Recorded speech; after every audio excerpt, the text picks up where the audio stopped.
I just want to introduce my friend and colleague, Glenn Kirschner. He's a NBC News and MSNBC legal analyst. He has his own show on YouTube and also, I think, 3 decades as a prosecutor, both at the state and the federal level. So there aren't many people in the country with as much criminal law experience as Glenn Kirschner. So we're really lucky to have you today. Thanks, Glenn. Thanks, Kim. Few people are crazy enough to actually stay in the courtroom as a prosecutor for 30 years, but that's what got me up in the morning, and I miss it every day. Well, and you have a passion for it. And so, I'd like you to, in the words of my teenagers, to just go ham today and explain soup to nuts. First of all, what the heck happened with law enforcement yesterday? And why did we see armies of super heavily armed people over the summer with peaceful protesters around racial peaceful protests, and yesterday terrorists basically infiltrating a sacred space that should be one of the most secure buildings in the entire United States, feet up on Nancy Pelosi's desk, taking selfies from the Senate chamber, stealing a podium, taking documents from the House Majority Leader's desk. What happened, do you think, with law enforcement? I know people are unpacking that today. I don't think anybody has a good answer yet to why there was not an appropriate law enforcement presence when we all saw this coming. With Donald Trump tweeting to his troops, in essence, come to DC on January 6th will be wild. And then at 11 a.m., he gives a speech, which was, I grew up in a football household. My pop was a high school football coach. I was a football player. It reminded me a little bit of a locker room speech where Donald Trump said, listen, don't lose this game. Don't let them steal this election. Get on the street, march on down to the Capitol, and go strong. Don't be weak. Don't let them steal it from you, which I think qualifies for inciting a riot, but we can talk about that. Everybody saw this coming miles away, literally and figuratively. Why was there no police presence? If this had been a Black Lives Matter protest, we would have had Park Police, Capitol Police. We would have had the U.S. Marshal Service. We would have had the Federal Protective Service. They actually brought out the Bureau of Prisons riot squad to one of the earlier Black Lives Matter protests. I mean, they could have come in handy to quell an actual riot. I don't think we have any answers to why, I don't want to say they let this happen, but why they declined to have adequate security or police presence in place. That's part of the after-action autopsy that will have to be done to see who fell down on the job. Because, once we saw them streaming in to the Capitol, I mean, the most consequential building on the most consequential day of the year when they're trying to certify the results of a presidential election, the whole thing is beyond me. And then to add insult to injury, Kim, I heard reported several times that the Metropolitan Police Department made only 52 arrests. Indeed, law enforcement as a whole made only 52 arrests. Now, let me tell you, in Washington, D.C., over the decades that I was a prosecutor there, we would average between 75 and 150 lockups a day. And then it was our job, and now that I'm retired from the Department of Justice, I don't mind saying that my least favorite job was reporting to the basement of the courthouse at 7 a.m. when I was on lockup list duty. Because what we did was we met with every police officer who made an arrest the day before. We assessed the case, and we decided whether we wanted to bring a charge or decline to bring a charge. But with 75 to 150 lockups a day on average over the course of the last quarter century, the fact that they only made 52 arrests, given the mass violence and crime that we saw, is mind-boggling. Now, the flip side of the coin is you don't want to take police resources away from an unfolding violent crime scene, which is what that riot was. Because if you make one lockup, you are then going to suck up a lot of police resources, getting that person transported to MPD headquarters on Indiana Avenue, getting them processed, then taking them over to the central cell block for their first appearance. So I understand you don't want to take police resources away from the scene, but that does not explain it to my satisfaction, because in DC, law enforcement is generally pretty good at dealing with mass protests. It's kind of one of the things that we see happen regularly in DC. And I've seen massive lockup lists on the day following a typical protest. And this was far beyond the typical protest. This was a true riot, I think, in the legal sense of the word. So we're going to have to wait and see why there were so few lockups. And we're also going to have to wait and see how many of these people they can identify through social media, through witness interviews, through facial recognition software, through surveillance tapes, et cetera. And I do believe that they are already applying for arrest warrants for these people. And you're going to see lots of lockups in the days to come of the people that they were able to identify who were committing crimes in or around the Capitol. Well, I read that DC Mayor Muriel Bowser, and I don't know if this is accurate or not, sort of said, listen, leave it to the DC police in advance. And I wonder if you could just explain for people the difference in the jurisdiction between local police and then all those federal agencies that you indicated. And then, frankly, the third piece, how much of the police force, the law enforcement force, was under the chain of command of President Donald Trump yesterday? So when you say Mayor Muriel Bowser, and I watched a little bit of her press conference today, said leave it to MPD, to the local DC police, I'm not sure what it refers to, because when it comes to policing federal property, like the Capitol, that's really a federal function. Now, MPD supports and supplements that, but I find it almost impossible to believe that the mayor of DC would have said, you know what, don't worry about performing your own federal law enforcement duties at the Capitol. We got this. She doesn't have that authority, right? She doesn't have that authority. She doesn't have, we generally have concurrent authority on federal property. So when we had the murder at the Holocaust Museum, for example, I was chief of homicide at the time, and we had to staff that case. Both the Metropolitan Police Department's homicide unit and the FBI shared jurisdiction over that. So then we get into the typical law enforcement agency task force cluster where everybody's bumping chests wanting to take the lead. And I had to deal with that over and over and over again in my time as a federal prosecutor. But no, the Capitol Police would have had primary, and other federal agencies, other federal law enforcement agencies that could supplement what the Capitol Police were doing. They have primary responsibility for federal property, including the Capitol.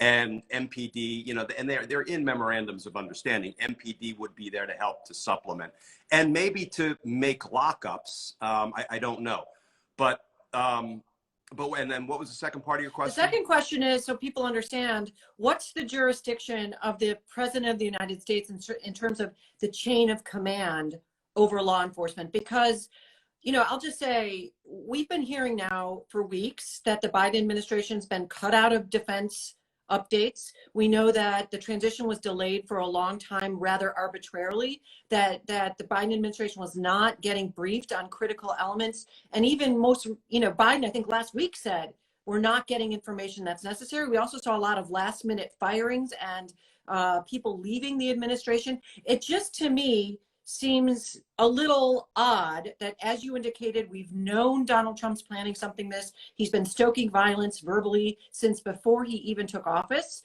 And I'm not trying to weave a conspiracy theory. I just want to lay on the table for people so they understand who's in charge of all those federal officers.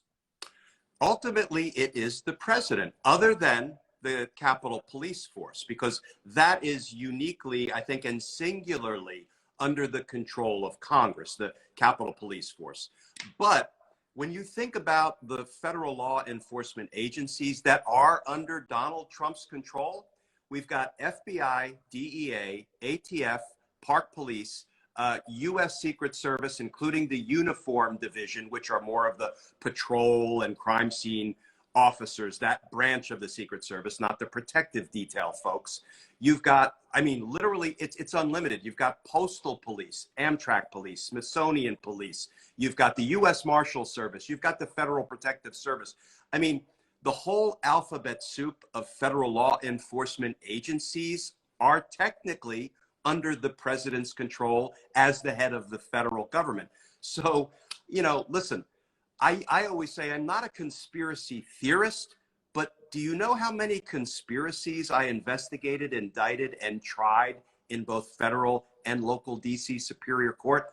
A lot. Conspiracies exist. And that is no different in government, and particularly when it comes to Donald Trump's government. So how you could have like a skeleton crew of federal law enforcement who cannot protect the Capitol on the most important day of the year, you have to ask those questions. So what would you like to see? I mean, paint the picture for us, Glenn, of what you would have expected instead of the videos where we saw barriers moved, selfies with people in uniform, etc. I mean, what would you have? We all knew they were coming. Paint us the picture of how you would have expected it to go. First of all, there would have been a number of impenetrable perimeters, sort of making their way out from the U.S. Capitol, because Donald Trump had been inviting and inciting exactly this kind of violence. And we can talk about why I believe he has criminal exposure as a result of not only all of his tweets inviting this in advance, but his 11 a.m. speech and then his real-time speech after Joe Biden challenged him to make one. He did a 60-second live TV spot, which was saying, "I love you. You're further special." Inciting. Don't let him take it from you. This is a stolen election, blah, blah, blah. So I would have expected to see multiple impenetrable perimeters around the Capitol. I would have expected to see virtually every federal law enforcement agency supplying resources and personnel to protect that perimeter, much like we saw during some of the Black Lives Matter protests, where you saw these shoulder-to-shoulder paramilitary-looking officers. And you know what? Nobody was going to get past them. They had a mission to protect whatever was behind them, and they did it. I mean, just look at the response to the Lafayette Park protest, which by all accounts was a peaceful protest until Donald Trump decided he wanted to walk across the street, to stand in front of a church he's never attended, to hold up a book he's never read for a photo op. And Bill Barr is reported to have given the okay to use chemical agents to clear the way. And we all saw law enforcement walking down the line of protesters, literally taking their shields, including against reporters, and assaulting them. I'm sorry, Kim, 30 years as a prosecutor, that's an assault. Law enforcement does not have carte blanche to attack protesters unless there is some imminent threat to persons or property that these officers have to repel with a lawful amount of force. So who's in charge? Was that, when you say coordinated effort, barriers, is that Acting Attorney General Jeff Rosen, just like we heard that Bill Barr was behind what happened over the summer? Who is ultimately the one that should have pulled all those pieces together yesterday? Ordinarily, there is a working group, and it's a standing working group, the JTTF in DC.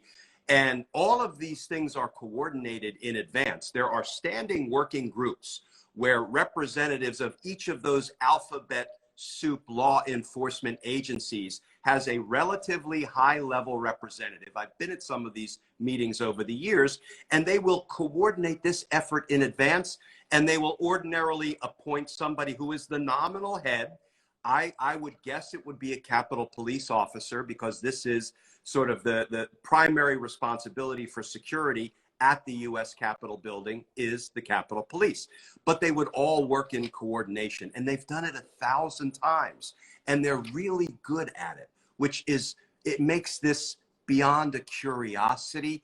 It almost makes it feel like a calculation. But it's not as if the Attorney General is taking point on these operations. The Attorney General is generally nowhere to be found.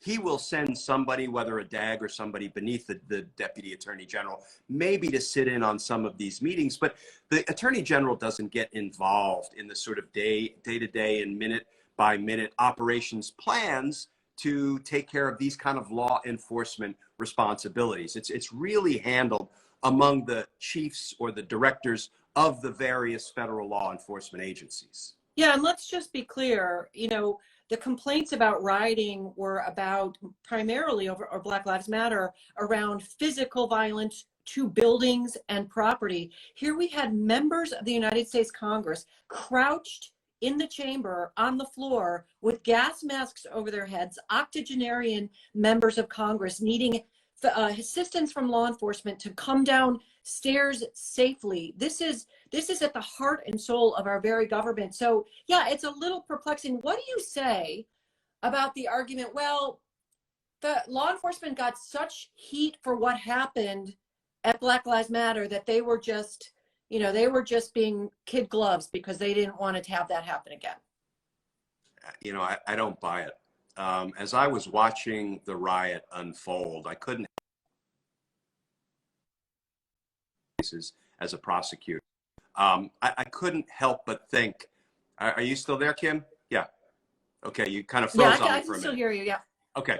Yeah, me too. I couldn't help but think, if these were Black Lives Matter protesters pushing their way into the Capitol, you probably would have seen lots of weapons being discharged. And then in the ensuing investigations, I suspect the findings would have been that they were all justified. And yet, and you know, one life lost is too many, and one woman was killed apparently when law enforcement discharged a weapon. But when you see the way law enforcement was overrun inside the Capitol, I actually think they would have been justified in using a whole lot more force than I saw them use. I saw these, I believe they were Capitol Police officers inside the Capitol once the protesters took over. And it was like they could have just picked their feet up because the whole crowd was moving them. Yeah. And how they let it get to that point in the Capitol building, it's beyond a curiosity. It feels like a calculation. Okay, so let me ask you, who should be indicted and with what charges? Okay, so there are a lot of potential criminal charges. And I mean, you know, from unlawful entry or trespassing on federal property, there are actually burglary charges, because when you enter the threshold of a building intending to commit any crime therein, including disorderly conduct or destruction of government property, you're technically committing a burglary. There are federal destruction of government property crimes. The crime of rioting. There's a federal crime of rioting. There's a local DC crime of rioting, and also inciting a riot. I mean, there's crime after crime after crime that could be charged against these protesters. Theft, because it looks like a number of them are carrying out podiums. One was carrying out some Nancy Pelosi mail matter. That's going to get him in a little bit of trouble, and he's already been identified. So there are lots and lots of crimes. The challenge becomes, and I can tell you from having screened these protester cases as a prosecutor, the challenge becomes each case that is presented to a prosecutor by law enforcement, we have to decide, as you well know, you were a prosecutor, we have to decide, is there sufficient evidence to identify the perpetrator, and is there sufficient evidence to support whatever charges we're contemplating bringing?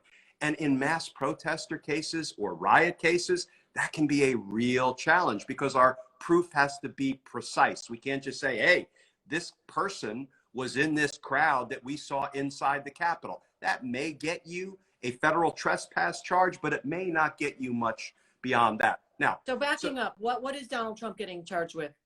So let's talk about inciting a riot. Okay. You can What about start with sedition?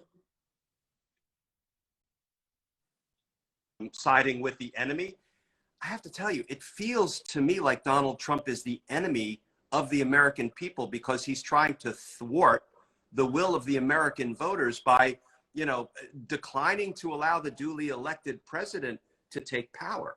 So I do not believe you're going to see those kind of big ticket crimes charged, in part because if we make the collective decision as a federal government, and I hope we do, to charge Donald Trump, we're going to have an embarrassment of riches.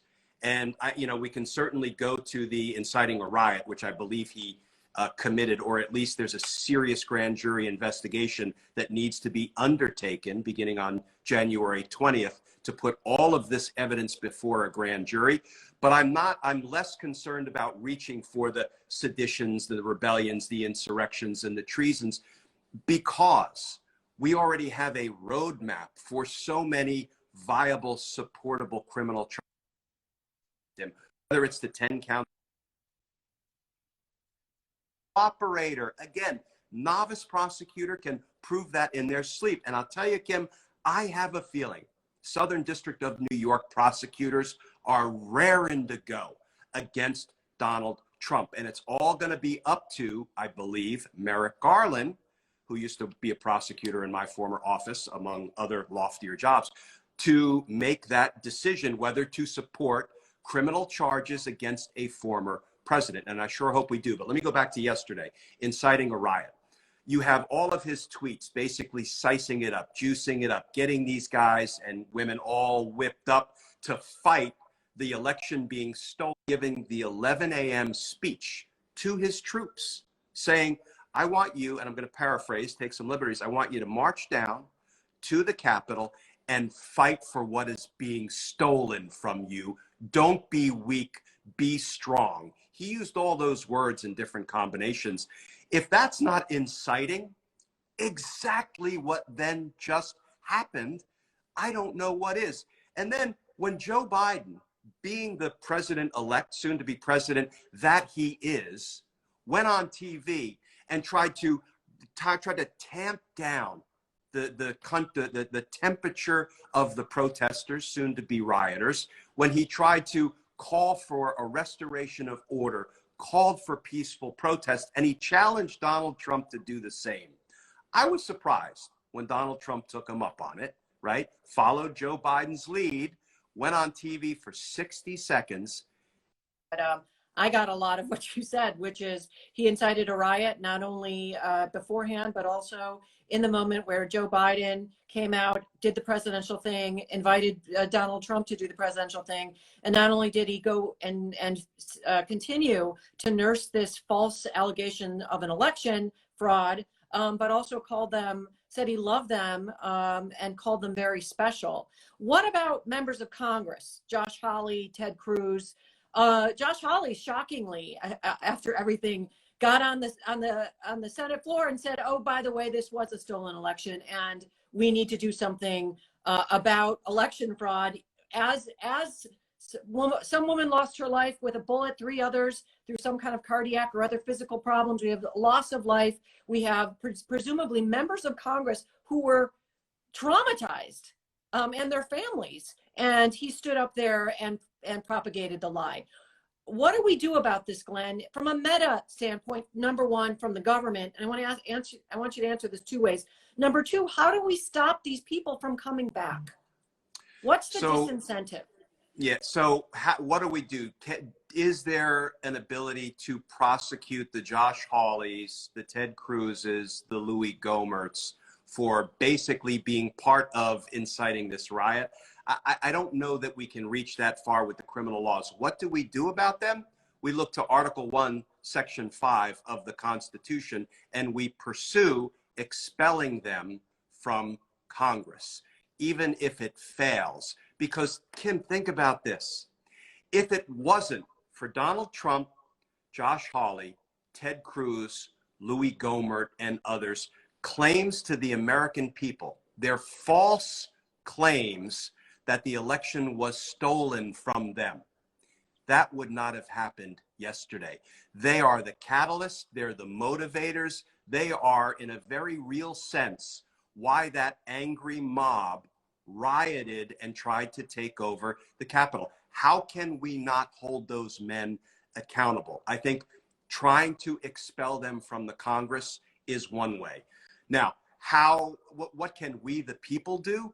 As you know better than anybody, we, the people, can vote.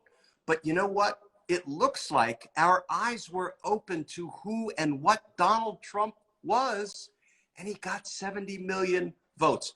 I don't understand that. As a patriotic American who has never really been political, I mean, left, right, I don't care. I'll fight for your right to hold whatever beliefs you hold. But it does seem like this sells with some people. So, I think it's a combination of making sure we do everything we can to get accurate, real-time information out.